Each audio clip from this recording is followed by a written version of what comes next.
বানি ইসরাইলের জালিল কদর নবী হযরত মুসা আলাইহিস সালাতু ওয়াস সালাম তুর পাহাড়ে যখন যাচ্ছিলেন, একটি জঙ্গলের পার্শ্ব দিয়ে অতিক্রম করে যখন তুর পাহাড়ে যাচ্ছিলেন, মুসা নবী তাকায় দেখে একজন ব্যক্তি জঙ্গলের ভিতরে আছে, আর ওই লোকটার দেহের ভিতরে বল্লায় কামড়ায়, বল্লা তথা বিমরুলে কামড়ায়।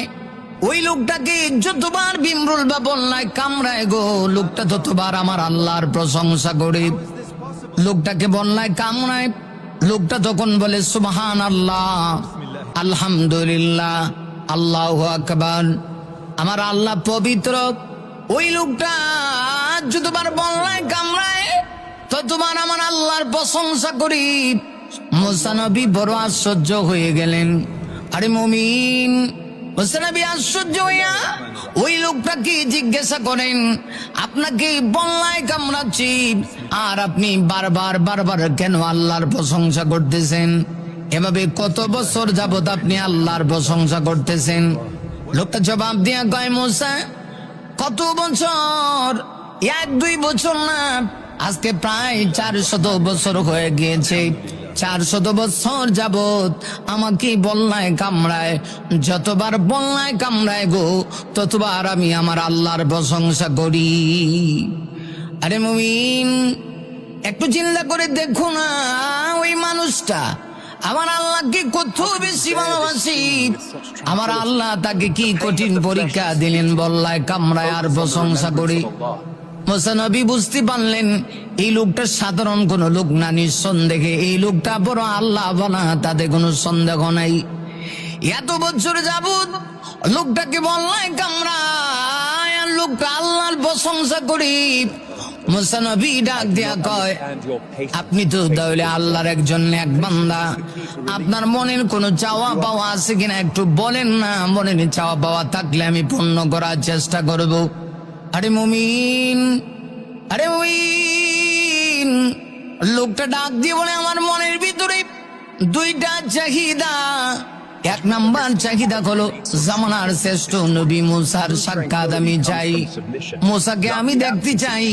এই বানি ইসরাইলের সবচাইতে দামি নবী মুসার সঙ্গে যদি আমার সাক্ষাৎ হয়ে যায় গো, তাহলে আমার একটা চাহিদা পূর্ণ হয়ে গেল। দ্বিতীয় আর একটা চাহিদা, ওই যে সামনে একটা কুয়া আছে, কুয়া, এই কুয়ার পানি প্রচন্ড ঠান্ডা, ওই কুয়ার ভিতর থেকে ঠান্ডা গ্লাস পানি আমি পান করতে যাই। মুসা নবী তিনি আর তার পরিচয় দিলেন না। মুসা নবী মনে মনে ভাবতেছে তাহলে তার দুটা আশা এই মুহূর্তে পূরণ হতে যাচ্ছে। মুসা নবী ডাক দিয়ে বলে, ঠিক আছে, আমি যাই আপনার জন্যে, আমি পানি নিয়ে আসি। পানি নিয়ে আসার পরে মুসা নবী যখন পানি আনতে গেলেন, আইসা দেখেন আশ্চর্য ঘটনা, লোকটাকে কে যেন হত্যা করে ফেলছে। শুধু হত্যা করেছে তা না রে মুমিন, হত্যা করে 2 টুকরা করেছে দেহ। দেহ একদিকে, মাথা আর একদিকে। মুসা নবী বড় আশ্চর্য হয়ে গেলেন। 2 দিকে তার বডি, দেহ হত্যা করে কে জানি আলাদা করে দিচ্ছে।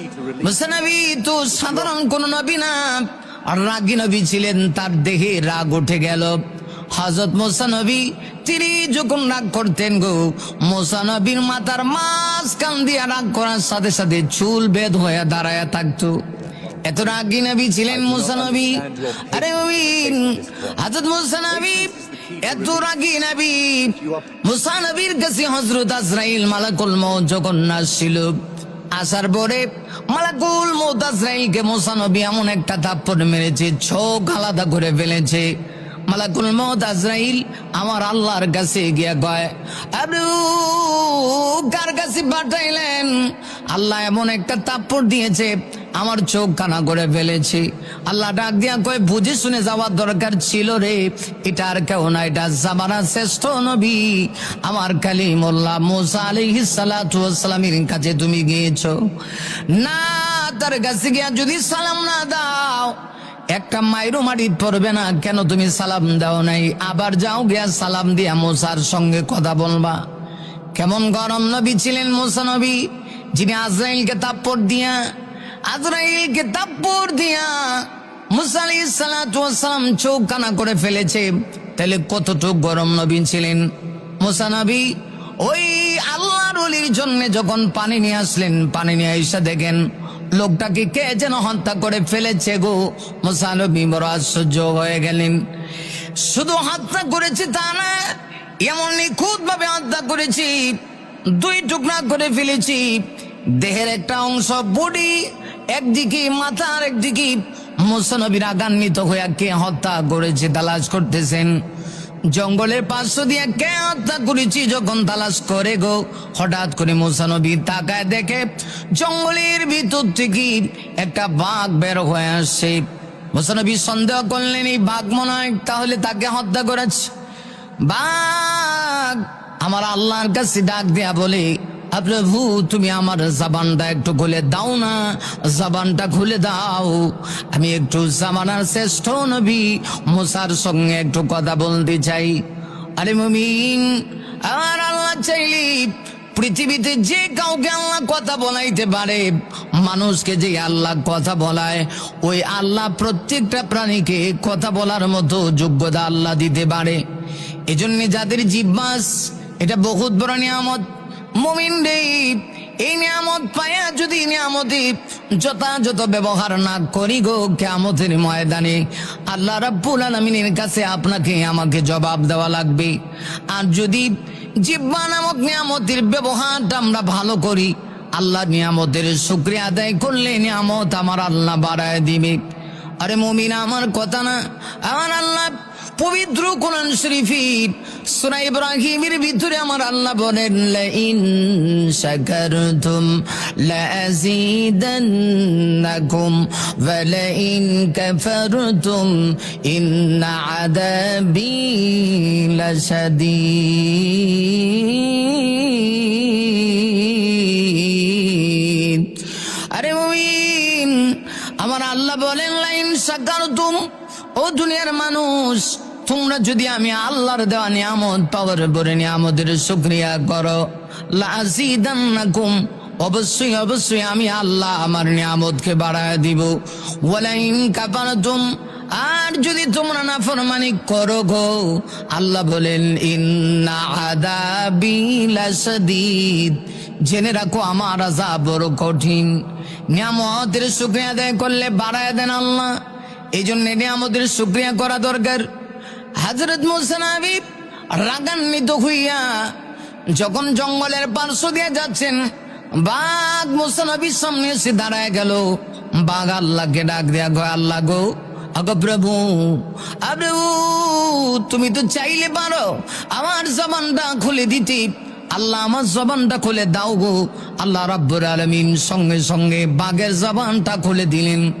বাঘ এবার ডাক দেয়া কয়, মুসা, আমি হত্যা করেছি, ওই যুবককে আমি হত্যা করেছি, তবে শুনে নাও আমার ইচ্ছাই নয়, আমার আল্লাহর নির্দেশে আমি হত্যা করেছি।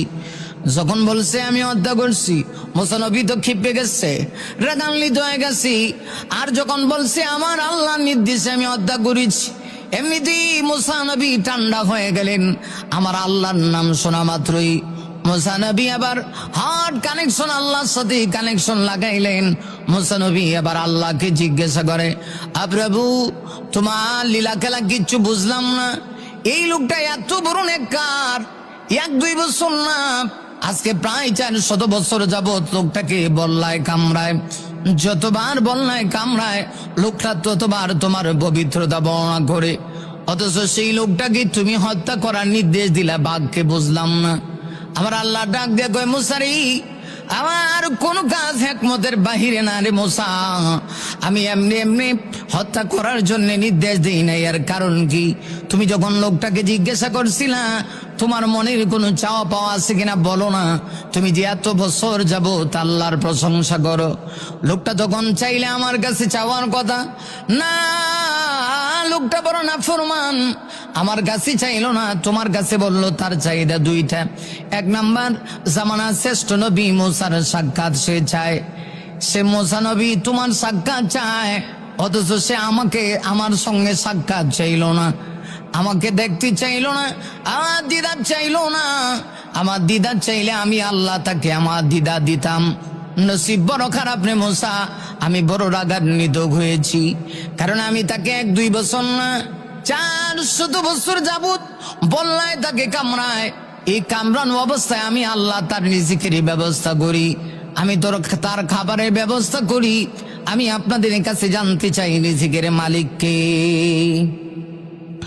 আরে মুমিন, আমার আল্লাহ পবিত্র কোরআন শরীফের সূরা হুদের ভিতরে আমার আল্লাহ বড় চমৎকার করে আমার আল্লাহ বলেন, ওয়া মা বিন দাব্বাতিন ফিল আরদি ইল্লা আলাল্লাহি রিজকুহা ওয়া ইয়ালামু মুস্তাকাররাহা ওয়া মুস্তাওদাআহা কুল্লুন ফি কিতাবিন মুবিন। আরে মুমিন, আমার আল্লাহ বলেন জমিনে এমন কোন বিচরণশীল প্রাণী নাই যে প্রাণীর রিজিকের ব্যবস্থা আমি আল্লাহ রাব্বুল আলামিনের পক্ষ থেকে করা হয় না। এই পৃথিবীতে যত প্রাণী আছে সকল প্রাণীর রিজিকের ব্যবস্থা আমার আল্লাহ করি। এমনকি একটা পাখি যখন তার গাছের ডাল থেকে বের হয়ে যায়, পাখি জানে না তার রিজিক কোথায় আছে। কোন পাখি না খেয়ে আবার তার জায়গায় ফিরে আসে না, সবাই পেট ভরে খেয়ে তার ডালে আবার ফিরে আসে। আল্লাহ বলেন একটা পাখি রিজিকের ব্যবস্থাও আমি আল্লাহ করি, অথচ তোদের কোনো কিছুর প্রয়োজন হইলে আমার কাছে যাস না।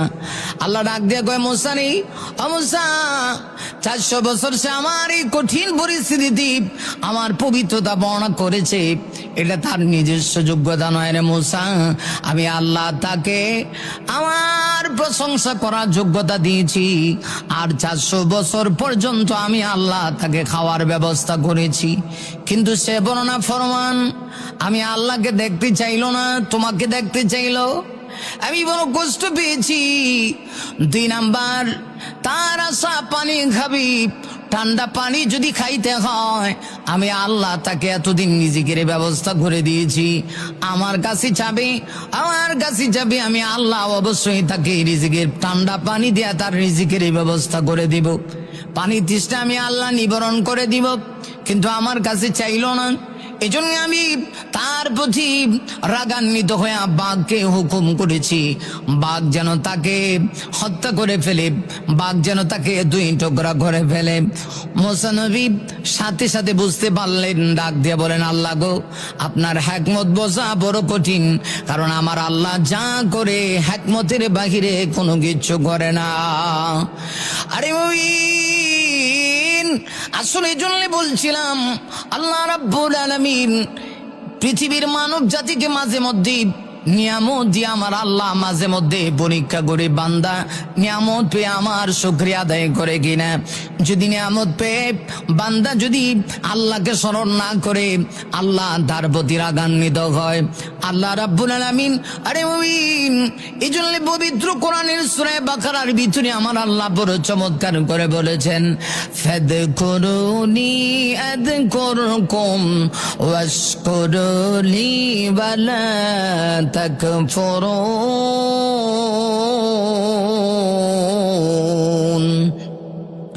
আমার আল্লাহ বলেন, ফাদকুরুনি, বান্দা অতঃপর তোমরা যদি আমাকে স্মরণ করো, আযকুরকুম, আমি আল্লাহ তোমাদেরকে স্মরণ করব, ওয়াশকুরুলি, আর যদি তোমরা আমার নিয়ামত পেয়ে নিয়ামতের কৃতজ্ঞতা আদায় করো, আমি নিয়ামত তোমাদের জন্য আরো বাড়িয়ে দেব। ওয়ালা তাকফুরুন, সাবধান তোমরা আমার নাফরমানি করো না, অকৃতজ্ঞ হয়ে যাও না, কারণ অকৃতজ্ঞ বান্দার সঙ্গে আমার আল্লাহ নাই। আমার নিয়ামতের শুকরিয়া করো, যদি নিয়ামতের শুকরিয়া কদর জামি করতে পারো, আল্লাহ রাব্বুল আলামিন বলেন অবশ্যই আমি আমার নিয়ামত তোমাদের জন্য বাড়িয়ে দিব। বনি ইসরাইলের নবী মুসা আলাইহিস সালাতু ওয়াস সালামকে আল্লাহ রাব্বুল আলামিন নবী বানায় শুধু পাঠিয়েছিলেন তা না, মুসা নবী তার জাতিকে অনেক বোঝানোর জন্য চেষ্টা করেছে, কিন্তু মুসা নবীর এই জাতির মানুষগুলি বড় নাফরমান ছিল। মুসা নবীর কথা বনি ইসরাইল জাতিরা শুনত কম। এমনকি এই জাতির একটা অভ্যাস ছিল, এই জাতি বড় বেশি গারোয়া জাতি ছিল। মুসা নবী যদি বলতেন ডান দিকে যাও, ওরা বাম দিকে যাইতো। অথচ আল্লাহ রাব্বুল আলামিন আরে ওই নবীন এদেরকে আসমান থেকে আমার আল্লাহ রিজিক দিয়েছিলেন, মান্না সালওয়া দিয়েছিলেন। দেওয়ার পরেও আসমান থেকে রিজিক প্রাপ্ত হইয়া ওই বানি ইসরাইল জাতি ওরা মুসা নবীর সঙ্গ দিল না, মুসা নবীকে নবী হিসেবে মানল না। এ জাতি বড় বর্বর জাতি ছিল, নির্লজ্জ জাতি ছিল, এরা গারোয়া জাতি ছিল। মুসা নবী যদি বলতেন একটা, ওরা তখন বলতো আরেকটা। এরকম খারাপ জাতি, বর্বর জাতি ছিল এই বানি ইসরাইল জাতি। বানি ইসরাইল এই জাতি আজও পর্যন্ত গোটা পৃথিবীতে তারা সারা পৃথিবীর মানুষদেরকে আজও পর্যন্ত কষ্ট দিচ্ছে। এই জাতির মানুষগুলি, এই ইহুদিরা, এই খ্রিস্টানেরা ইসলামের দুশ্মন, কোরআনের দুশ্মন। আমার কথা না রে মুমিন, আরে মুমিন, আমার আল্লাহ আজ থেকে প্রায় 1400 বছর পূর্বে আমার আল্লাহ বলেছেন, ইয়া আইয়ুহাল্লাযীনা আমানু লা تتخذوا اليهود والنصارى أولياء بعضهم أولياء بعض ومن يتولهم منكم فإنه منهم إن الله لا يهدي القوم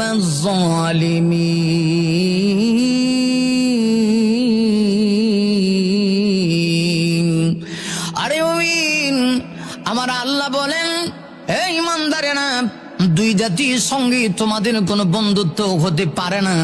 একটা হলো ইহুদিবাদ, 2 নাম্বার হলো খ্রিস্টানবাদ। বাদুহুম আউলিয়াউ বাদ, আল্লাহ বলেন এরা একে অপরের বন্ধু, পরস্পরের বন্ধু। ইয়ার বড় শেষ না, আমার আল্লাহ বলেন, ওয়ামান ইয়াতাওয়াল্লাহুম মিনকুম ফাইন্নাহু মিনহুম। এরপরেও যদি আমার আল্লাহর পক্ষ থেকে বিধান আসার পরে যদি কেউ ইহুদি নাসারাদের অনুসরণ করে, আল্লাহ রাব্বুল আলামিন বলেন তারাও তাদের অন্তর্ভুক্ত হয়ে যাবে। নারী মুমিন না, শুধু তাই না রে মুমিন, নারী মুমিন, আল্লাহ এটাও বলেছেন, ইন্নাল্লাহা লা ইয়াহদিল কওমাজ জালিমিন। আমার আল্লাহ রাব্বুল আলামিন জালেম সম্প্রদায়কে কখনো হেদায়েত দেয় না। এজন্য বানি ইসরাইল জাতিকে আমার আল্লাহ ধ্বংস করেছিলেন। বানি ইসরাইলের মুসা নবীকে বানি ইসরাইল জাতির জন্য আল্লাহ নবী বানায় পাঠাইছে। 1-2000 পয়গম্বর নয়, বানি ইসরাইল আমার আল্লাহ 70,000 নবী পাঠাইছে। মুসা আলাইহিস সালাতু ওয়াস সালামকে আল্লাহ পাক মুজিজা দিয়েছিলেন। মুজিজা দিয়েছিলেন কি? মুসা নবীর হাতের লাঠিটা একটা মুজিজা ছিল। হাতের লাঠি যখন তিনি জমিনে ফেলে দিতেন, সেটা বিশাল বড় সাপে পরিণত হয়ে যাইত। এটা মুসা নবীর একটা জীবন্ত মুজিজা। আল্লাহ রাব্বুল আলামিন, সম্মানিত সুধী, এই মুজিজা আমার আল্লাহ পাক মুসা নবীকে দিয়েছিলেন। আমার আল্লাহ সেই কথা না পবিত্র কোরআন শরীফের সূরা তাহার ভিতরে আমার আল্লাহ বড় চমৎকার করে আমার আল্লাহ বলেন, ওয়া মা তিনকা বিয়ামিনিকা ইয়া মূসা ক্বালা হিয়া আসায়া আতাওয়াক্কাউ আলাইহা ওয়া আগুসসু বিহা আলা গনামি ওয়া লিয়া ফিহা মাআরিবু উখরা। আরে ওই আমার আল্লাহ বলেন, মাতিল কাবিয়ামিনিকা ইয়া মূসা। আল্লাহ ডাক দিয়া কয়, মূসা তোমার ডান হাতে এটা কি? মূসা আলাইহিস সালাম বলেন, ক্বালা হিয়া আসায়া, এটা আমার লাঠি। আতাওয়াক্কাউ আলাইহা। মূসা নবী তো কালিম ছিলেন, আল্লাহর সঙ্গে কথা বলতেন গো। আল্লাহ যদি একটা জিজ্ঞাসা করতো গো, মূসা নবী 3টা জবাব দিত, কারণ তিনি আল্লাহর পাগল ছিলেন। आशिकों से क्या मजाक है, माशिकों से पहुंचो। आशिकों से क्या मजाक है, माशिकों से पहुंचो। शाखे गुल में क्या मजाक है, बुलबुलियों से पहुंचो। आशिक যখন তার মাসুকের সঙ্গে কথা বলে, প্রেমিক যখন তার প্রেমিকার সঙ্গে কথা বলে, কথা বলতে বলতে সারা রাত চলে যায়, মোবাইলের ব্যাটারি লো হয়ে যায়। ব্যাটারি লো হয়ে যাওয়ার পরেও তার কথা শেষ হয় না। যত কথা বলে জ্বালা আরো বাড়ে। হাইরে জ্বালা, ভিতরে জ্বালা, বাইরে জ্বালা। জ্বালা আর জ্বালা, যত কথা বলে জ্বালা বাড়ে, জ্বালা বাড়ে, জ্বালা বাড়ে, ভালোবাসা বেড়ে যায়। যত কথা বলে তত ভালোবাসা বেড়ে যায়। আরে ওই মুসা নবী তো আল্লাহর সঙ্গে কথা বলতেন। আমার আল্লাহ জিজ্ঞাসা করলেন, মুসা রে, তোমার ডান হাতে ডাকি। মুসা নবী ডাক দিয়া বলেন, আমার ডান হাতে লাঠি। আল্লাহ কিন্তু জিজ্ঞাসা করেন নাই লাঠি দিয়ে কি করো। মুসা জবাব দিয়া বলেন, আতাওয়াক্কাউ আলাইহা, আমি এটার উপরে বর দিয়া খাড়াই। ওয়া আহুসসু বিহা আলা গানামি, আমি এটা দিয়ে ছাগলের জন্য পাতা পারি। আমার ছাগলের জন্য পাতা পারি, পাতা পেরে পেরে আমার ছাগলকে খাওয়াই। ওয়ালিয়া ফিহা মারিবু উখরা। আরে মুসা নবী ডাক দিয়ে বলেন, এবং অন্যান্য আমি গাছ করি। আল্লাহ জিজ্ঞাসা করলেন একটা, মুসা নবী জবাব দিলেন তিনটা। এটা আশেক মাসুকের কারবার। কিন্তু আল্লাহ কেন জিজ্ঞাসা করলেন? মুসা নবী তো জানে না তার হাতের লাঠি যে সাপ হয়ে যায়।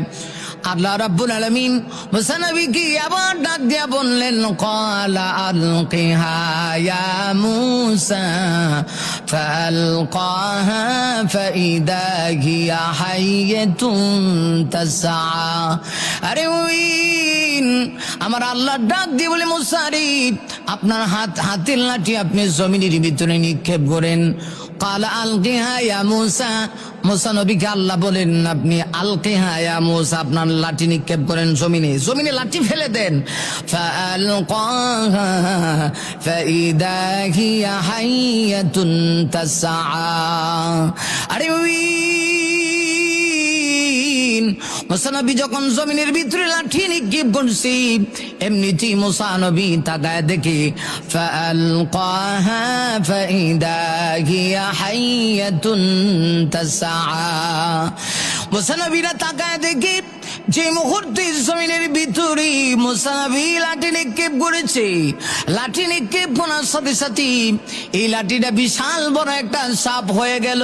মুমিন রে, বিশাল বড় সাপ হয়ে লাঠি যখন বিশাল বড় সাপ হয়েছে, সাপ হইয়া আল্লাহ বলেন তাসা, সে দৌড়াইতে শুরু করছে। মুসা নবী তো ভয় পেয়ে গেলেন, মুসা নবী ভয় পেয়ে গেলেন। আমার আল্লাহ ডাক দিয়া বলেন, কালা খুযহা ওয়ালা তাগাব। মুসা খুজ, ধরো। কালা খুযহা, কালার ফাইল আমার আল্লাহ। আমার আল্লাহ বলেন, কালা খুযহা ওয়ালা তাগাব। আরে মুসা ধরো, লা তাগাব, ভয় পাও না। সানুঈদুহা সিরাতাল উলা, আমি আল্লাহ তুমি লাঠি ধরা মাত্রই আগের মতো করে দিব, অর্থাৎ লাঠি লাঠি হয়ে যাবে। আর লাঠি জমিনে ফেলে দিলে বিশাল বড় সাপ হয়ে যাবে। বনি ইসরাইলের লোকেরা মুসা নবীর এই যে আল্লাহর পক্ষ থেকে মুজিজা দেওয়া হয়েছে, এটাও তারা মানতে রাজি না। এরা বলে মুসা নবী বিশাল বড় জাদুগির। নাউজুবিল্লাহ। মুসা নবী বিশাল বড় জাদুগির, নারী মুমিন না। মুসা নবী, আমার আল্লাহ মুসা নবীকে জাদুগির বানায় নাই, বানায় নাই, বানায় নাই। মুসা নবী জাদুগির ছিল না গো। মুসা আলাইহিস সালাতু ওয়াস সালামকে দিয়েছেন আল্লাহ মুজিজা। মুজিজা এক জিনিস, জাদু হলো আরেক জিনিস। তাই তারা বড় বড় জাদুগিরদেরকে ভাড়া করে আনছে। 70,000 জাদুগিরকে ভাড়া করে আনছে। 70,000 জাদুগিরকে ফেরাউন যখন ভাড়া করে আনছে, ফেরাউন কত বড় জালেম ছিল। মুসা নবী দাওয়াত গ্রহণ তো করে নাই, বরং সে নিজেকে আল্লাহই দাবি করে বসেছে। ফেরাউন বলেছে, ফাকালা আনা রাব্বুকুমুল আলা। আরে ওই ফেরাউন বলে, আমি সবচেয়ে বড় রব। ফেরাউন মুসা নবীকে তো মানলই না, বরং মুসা নবীর মুজিজাকে জাদু বলে আখ্যায়িত করে। 70,000 জাদুগির তারা নিয়ে আসছে ভাড়া করে। 70,000 জাদুগির এসে যখন প্রত্যেকেই তাদের জাদু ছেড়ে দিয়েছে, সাপগুলি ছেড়ে দিয়েছে। 70,000 সাপ ছেড়ে দেওয়ার পরে মুসা আলাইহিস সালাম তার হাতে লাঠি যখন ফেলে দিয়েছে, এটা এত বড় সাপ হয়েছে, বিশাল বড় সাপ হইয়া এমন ভাবে একটা মুখ এমন ভাবে মুখটা খুলেছে, বিশাল বড় সাপ হইয়া এমন ভাবে মুখ খুলেছে, মুখের ভিতরে দেখা গেছে ফেরাউনের 70,000 জাদুগিরির যত জাদুর সাপ ছিল সবগুলা মুসা নবীর মুখের সাপের ভিতরে ঢুকে গেছে।